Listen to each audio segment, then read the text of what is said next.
So today is easy, simply because I don't have to worry about any stuff I have to do at church. I don't have stuff to worry about any special projects that I'm doing. Just sit back and focus on me and the things that I care about and the things that I want to do.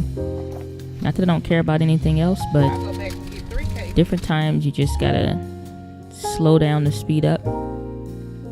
So even though I work really hard most days, only sleeping a few hours here or there, I always take time for myself and for my thoughts and my dreams and the things that I care about. Because if I'm not taking time for myself, then everything else that I'm doing just becomes pointless. So all the things that I've written down for the day, for the week, for next year,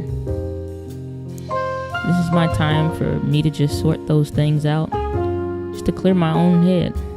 So probably not much of a vlog of maybe what you'd like to see or something more exciting, but this is just me. Today is easy.